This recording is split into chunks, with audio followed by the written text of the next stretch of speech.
they overthrow the popular vote of the people. Thank you.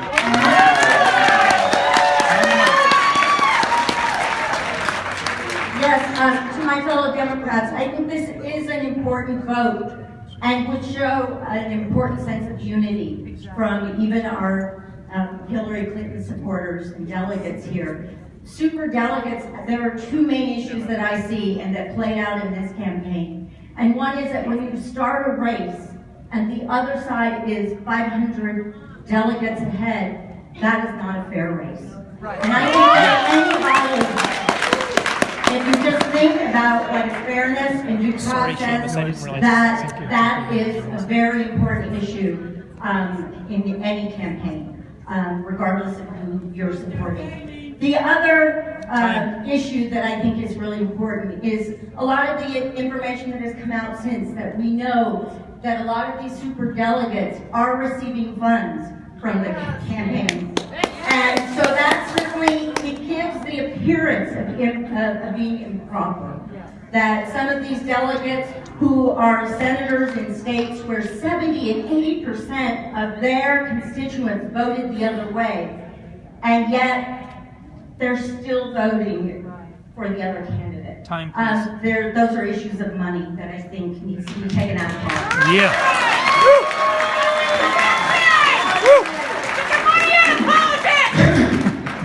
Sorry. I'll just point out one very simple thing. We do not do it this way in America because we are a free society. A type of when super delegates choose a candidate, we are basically following the Chinese Politburo style. We do not want that.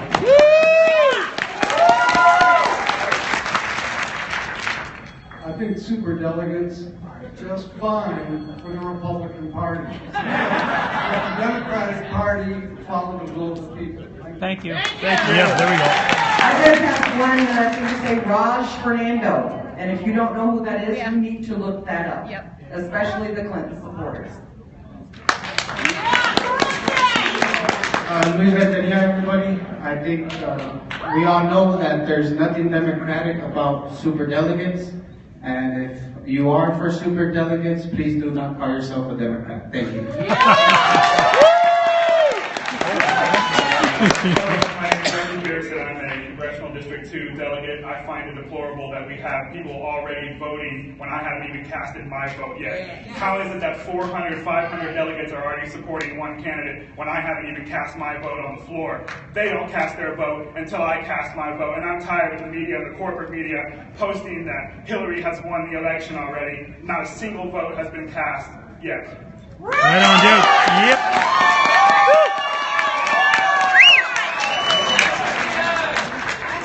One question, why are we waiting till 2020? There we go.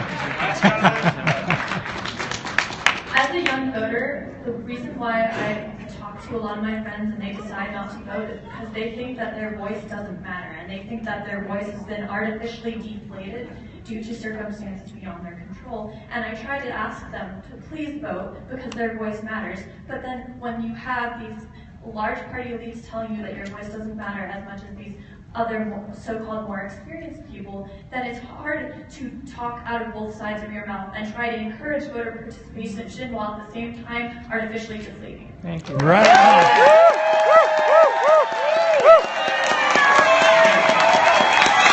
Right on. All right.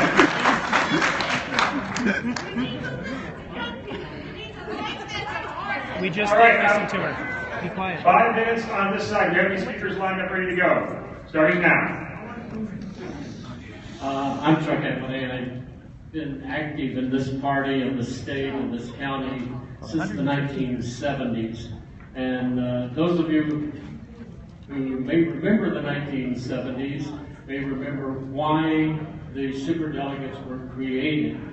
It was to prevent what just happened in the Republican Party now.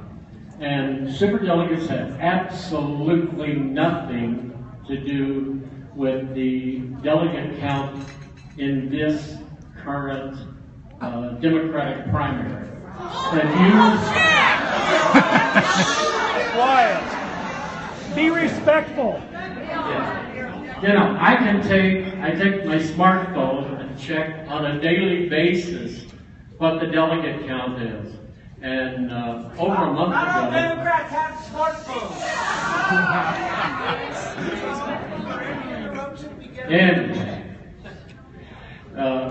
over a month ago, the number of pledged delegates for Secretary Clinton was like over 300 more than for Senator Sanders. Pledged delegates, not considering any superdelegates whatsoever. That's true. And there are 700, not 400 or 500, there are 700 superdelegates.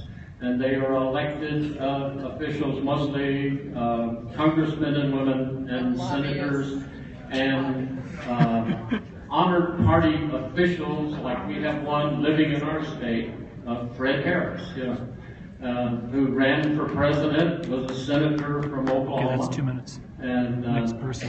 and so he's Gotta get the next the only one that's not a current elected official Right. or the state chair and vice chair.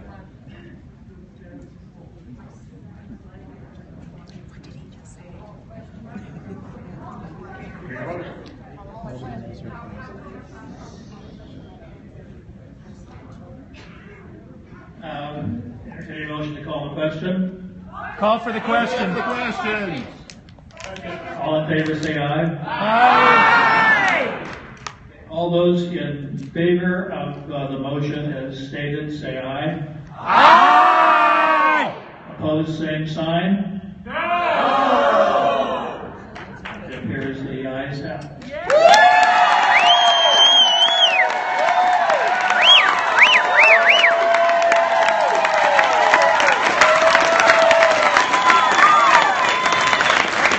Resolution on the floor.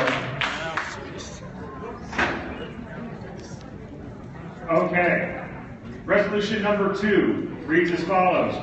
Whereas the closed primary system works to disenfranchise independent voters with unnecessary restrictions and complicated procedures, making it difficult to be able to cast their vote, and whereas the primary vote totals often misrepresent the actual candidate preference of the people, be it resolved that the Democratic Party of New Mexico discontinue the closed primary voting system beginning in 2018. We hereby vote to implore the New Mexico State Party to no longer participate in closed primaries in New Mexico as of 2018 midterm elections and allow independents to vote in our party primary. Yay.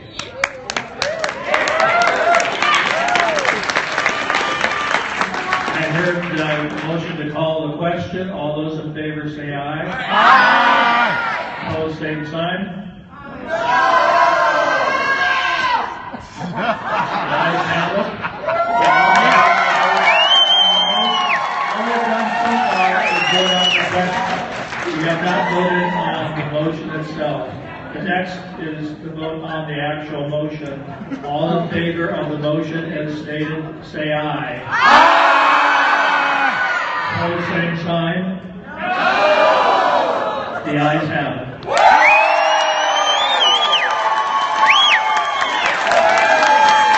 Thank you, everyone. I would like a motion to adjourn this convention. Thank you, Diane Dennis. Thank you, Michael.